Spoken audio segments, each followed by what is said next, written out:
मधुबन के बाबा, मधुबन के बाबा मुरली वाले, आपका क्या कहना, आपका क्या कहना। ओम शांति। आज 14 मार्च 2022 के साकार मधुर महावाक्य हैं। आज मीठे मीठे बाप दादा बोले, मीठे बच्चे, ज्ञान के तीसरे नेत्र से बाप को देखो, बाप को ही याद करो, इस शरीर को देखते हुए भी नहीं देखो। बाबा ने कहा, मीठे बच्चे, ज्ञान के तीसरे नेत्र से बाप को देखो, बाप को ही याद करो, इस शरीर को देखते हुए भी नहीं देखो। और बाबा ने प्रश्न पूछा, इस पुरानी दुनिया में रहते तुम बच्चों को कौन सा डायरेक्शन मिला हुआ है? और उत्तर में बाबा कहते, मीठे बच्चे, यह पुरानी दुनिया जिसमें तुम रहते हो यह कब्रिस्तान होनी है। इस पर रावण का राज्य है, इनसे दिल नहीं लगाओ। यहाँ रहते बुद्धि की आसक्ति नई दुनिया में जानी चाहिए। ग्रस्त व्यवहार में भल रहो, परंतु कमल फूल समान रहो। सबसे तोड़ निभाओ। बुद्धि योग एक बाप से लगा रहे। ज्ञान योग में पक्के बनो। किसी भी हालत में खुशी का पारा कम न हो। धीरज रख कर्म बंधन को काटते जाओ। और आज मुरली का गीत है, धीरज धर मनवा। ओम शांति। मनुष्य मनुष्य को धीरज धरने के लिए तब कहते हैं जबकि वह दुखी बीमार होते हैं। यहाँ तो तुम मनुष्य मत पर नहीं चलते, तुम ईश्वरीय मत पर चल रहे हो। सो भी सब नहीं चलते। ईश्वर, जिसको सत्य बाप, सत्य टीचर, सतगुरु कहा जाता है, उनकी मत तो नामी ग्रामी है। भगवान ने ही श्रीमत दी थी, मनुष्य से देवता बनने की अथवा दैवी दुनिया के मालिक बनने की। इतनी ऊंची मत और कोई दे न सके, क्योंकि मनुष्य मात्र सब पतित भ्रष्टाचारी हैं। तो वह मत भी ऐसी ही देंगे। तुम बच्चे ही जानते हो कि बाप हमको शिव बाबा मत दे रहे हैं। ऊंचे ते ऊंचे बाप की ऊंचे ते ऊंची मत है। उनको तो कोई भ्रष्टाचारी पतित नहीं कहेंगे। पतित ही उस निराकार बाप को बुलाते हैं, साकार की तो बात ही नहीं। इसलिए कहा जाता है, मनुष्य की मत मत सुनो। Hear no evil, see no evil. भल ये आंखें मनुष्यों को तो देखती हैं, परंतु तुमको तीसरा नेत्र मिला हुआ है जिससे उनको देखना है और उस बाप को ही याद करना है। दूसरा कोई नहीं जिसको तीसरा नेत्र हो, जिससे वह बाप को देख सके। तुम समझो बाप को देखने जाएंगे। बुद्धि में है, यह तो आत्मा है ना, तुम आत्मा को देखते हो। जीवात्मा कहना चाहिए। सिर्फ बहन कहने से आत्मा को भूल जाते हैं। यहाँ समझाया जाता है, तुम इस शरीर को भूल जाओ, अपने को आत्मा समझो और बाप को याद करो। उनको देखो दिव्य चक्षु से। तुम्हारी आत्मा को अब सोचना मिला है कि हमारा बाप कौन है, कहाँ रहते हैं, उनसे हमको क्या मिलना है। तुम्हारे मिसल दुनिया में कोई भी नहीं जो बाप से वर्षा लेने का पुरुषार्थ करते हों। जब तक कोई बच्चा ही ना बने तो बाप से वर्षा कैसे ले सकते हैं? बाप का वर्षा तो बेशुमार है, ऊंचे से ऊंचा है। सूर्यवंशी राजा रानी बनना। बैरिस्ट्री भल पास करते हैं, परंतु उनमें भी नंबरवार होते हैं। कोई तो बहुत कमाते और कोई तो पेट भी मुश्किल भरते। अब तुम जानते हो, क्या जानते हैं हम? कि हम ईश्वर से राजाई प्राप्त कर रहे हैं। कोई भी मनुष्य को कोई कब कह ना सके कि यह सत्य बाप, सत्य टीचर, सतगुरु है और सब गुरु लोग हैं। सतगुरु सत्य बोलने वाला एक ही है, बाकी सब है झूठ बोलने वाले। वह सच्ची सदगति किसी को दे नहीं सकते। सतगुरु की महिमा हम तुम भी नहीं जानते थे। कोई की भी बुद्धि में नहीं आएगा कि वह सत्य बाप, सत्य टीचर, सतगुरु कैसे है। वो तो सर्वव्यापी कह बात खत्म कर देते हैं। वह परमात्मा को अलग समझते नहीं कि वह बाप है, हम बच्चे हैं। कह देते सब बाप ही बाप है। इनसे भी नीचे ठिक्कर भीतर में परमात्मा को ठोक दिया। बाप समझाते हैं, ऐसे है नहीं। तुम बच्चों को अब निश्चय हुआ कि बरोबर बाप, सत्य टीचर, सतगुरु एक ही है। उनको कोई जानते नहीं, अगर जानते हो तो वहां जा भी सके। किसको जाना जाता है? तो उनके नाम, रूप, देश, काल सबको जाना जा सकता है। नहीं तो जानने से फायदा ही क्या? मनुष्य सब दुखी हैं, इसलिए शांति चाहते हैं। उनको यह पता ही नहीं कि हम असल शांति धाम के रहने वाले हैं, वहां से हम आते हैं। हम आत्मा का स्वधर्म शांति है। बाबा गुरुओं के लिए समझाते हैं, वह किसी को सदगति दे नहीं सकते। वह डराते हैं, कहते हैं गुरु का निंदक ठौर न पावे। वास्तव में ये सब बातें बेहद के बाप के लिए हैं कि अगर तुम मेरी निंदा कराएंगे तो सत्युग में ऊंच ठौर नहीं पाएंगे। सन्यासी तो ये बात कह ना सके कि तुम मेरी निंदा करने से ठौर नहीं पाएंगे। कौन सा ठौर? ठौर का तो कुछ पता ही नहीं। साधना करते रहते, परंतु साधना करने से सदगति को पा ना सके। यह बाप ही आकर धीरज देते हैं। तुम जानते हो, बरोबर 84 जन्मों का चक्र लगाया है। हम बहुत दुखी हैं। जब तक सुख धाम का साक्षात्कार ना हो तो दुख धाम समझे कैसे? अभी तुम जानते हो यह दुख धाम है, अल्पकाल का सुख है। इस अल्पकाल की रजाई में कितनी खुशी होती है।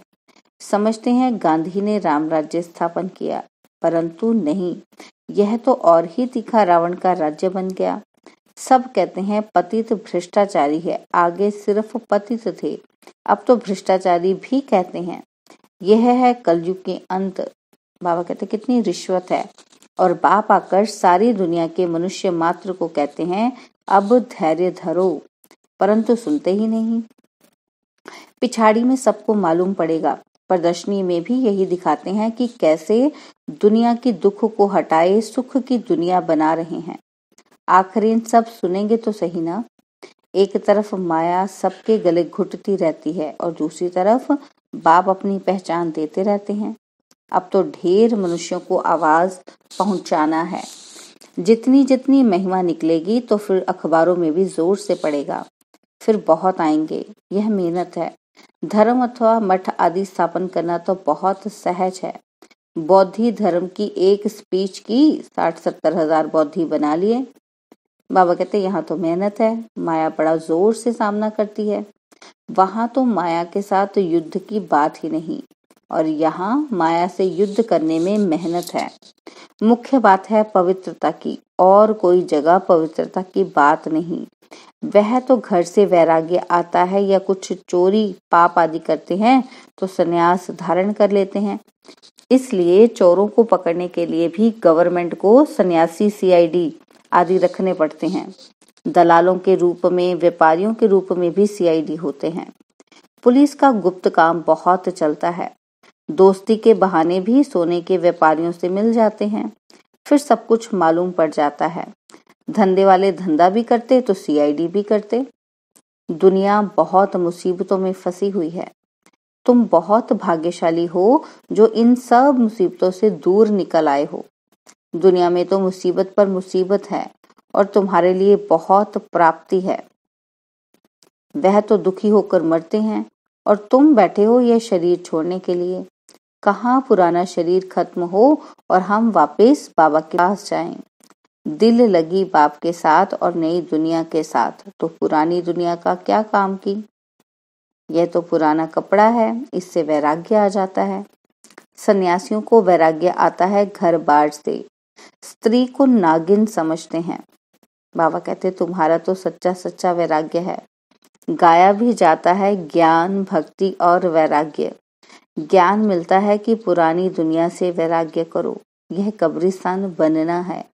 वह है हद का सन्यास। उनको यह मालूम नहीं यह पुरानी दुनिया खत्म होने वाली है। वह कहते हैं हम घर में इकट्ठा रह नहीं सकते, तो उनको घर से वैराग्य आता है और वो जंगलों में चले जाते हैं। बाबा कहते तुम्हारा यह है बेहद का वैराग्य, परंतु इनका किसी को पता ही नहीं। तुम कहेंगे हमको तो सारी पुरानी दुनिया से, कब्रिस्तान से वैराग्य है, यह रावण राज्य है। ऐसा कौन मूर्ख होगा जो पुरानी दुनिया से दिल लगाएगा। बाबा कहते जब तक तैयारी पूरी हो जाए, सतयुग आने का समय भी हो, तब तो लड़ाई लगेगी। कई लिखते हैं कि भल बैठे घर में हैं परंतु मूंझते हैं कि क्या करें। ममत्व अगर नहीं रखें तो संभाल कैसे हो। बाप कहते हैं बच्चे रहना तो यहाँ ही है, परंतु बुद्धि की आसक्ति अब नई दुनिया में जानी चाहिए। सच्चा लव उसमें जाना चाहिए। इस पुरानी दुनिया से वैराग्य है, देह से भी वैराग्य, तो बाकी क्या रहा। बहुत पूछते हैं बाबा, आप कहते हो दोनों तरफ तोड़ निभाना है, सो तो जरूर करना है। अगर तोड़ नहीं निभाएंगे तो सन्यासियों के मिसल हो जाएंगे। ग्रस्त व्यवहार में रहते पवित्र रहो। देही अभिमानी बनने का पुरुषार्थ करो तो बुद्धि योग बाप से लग जाएगा। मैं आत्मा हूँ, बाप के पास जाना है। बाप कहते हैं ग्रस्त व्यवहार में रहते कमल फूल समान बनो। ज्ञान और योग नहीं होगा तो लटक पड़ेंगे। बाबा कहते हर एक की जन्म पत्री अलग अलग है, हर एक के लिए युक्ति भी अलग अलग मिलती है। कोई तकलीफ हो तो पूछो, कोई भी हालत में खुशी का पारा चढ़ना चाहिए। हम घर जाते हैं फिर आएंगे नई राजधानी में, बाकी थोड़ा समय है। पाठ बजाना है, ममत्व तोड़ते जाना है। हर एक का कर्म बंधन अलग अलग है, कोई का हल्का कोई का भारी है। बाबा से युक्ति लेकर धैर्यता से कर्म बंधन को काटते जाना है। इसमें गुप्त मेहनत चाहिए। बुद्धि को यात्रा में ले जाने की मेहनत है। घड़ी घड़ी बुद्धि योग टूट पड़ता है। अब परिपक्व बन जावें तो कर्मातीत अवस्था आ जाए। अभी तो अनेक प्रकारों के विकल्पों के ही तूफान लग पड़ते हैं।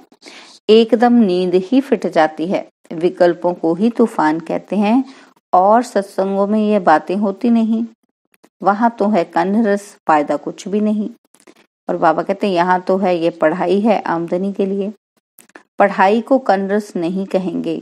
तो बाप समझाते हैं यह अंतिम जन्म है, पुरानी दुनिया खत्म हो जाने वाली है, तो क्यों ना श्रीमत पर चल ऊंच पद पाएं। जब तक इसमें होशियार हो जाओ तब तक शरीर निर्वाह अर्थ कर्म तो करना है, फिर इस ईश्वरीय सर्विस में लग जाना है। सारी दुनिया को सैल्वेज करना है। तुम हो सैल्वेशन आर्मी, नरक से निकाल स्वर्ग में ले जाते हो। वह सैल्वेशन आर्मी यह नहीं जानते कि विश्व का बेड़ा डूबा हुआ है, सब रावण की जंजीरों में फंसे हुए हैं। सारी विश्व को अब सैल्वेज करना है, इसमें तो बाप की मदद चाहिए। तुम रूहानी ईश्वरीय सैल्वेशन आर्मी हो। मनुष्य मात्र को रावण के पंजे से छुड़ाना है। इतना नशा चाहिए। वह जिस्मानी सोशल वर्कर तो ढेर हैं और तुम कितने थोड़े हो। यहाँ तो मनुष्य भी ढेर, सत्युग में मनुष्य बहुत थोड़े होते हैं। तुम थोड़े बच्चे ही रूहानी बाप से वर्षा लेते हो। यह अंतिम जन्म जो कौड़ी जैसा है उनको हीरे जैसा बनना है। एक आदि सनातन देवी देवता धर्म की स्थापना, अनेक धर्मों का विनाश। बाप ही एक धर्म की स्थापना करते और कराते हैं। सैपलिंग लगाने अथवा स्थापना करने में बहुत मेहनत लगती है। जब तक किसी को बाप समान नहीं बनाया है तब तक खुशी का पारा नहीं चढ़ेगा। खुशी का पारा तब चढ़ेगा जब दान करेंगे। जिसके पास धन हो और दान ना करे तो उनको मनहूस कहा जाता है। यहाँ फिर ऐसे नहीं है, जिनके पास हैं वह तो देते रहेंगे, नहीं तो समझेंगे इनके पास धन ही नहीं है। अच्छा, मीठे मीठे सिकिलदे बच्चों प्रति माता पिता बाप दादा का याद प्यार और गुड मॉर्निंग। रूहानी बाप की रूहानी बच्चों को नमस्ते। हम रूहानी बच्चों की रूहानी बाप दादाजी को दलवाजान सिकवा प्रेम से नमस्ते।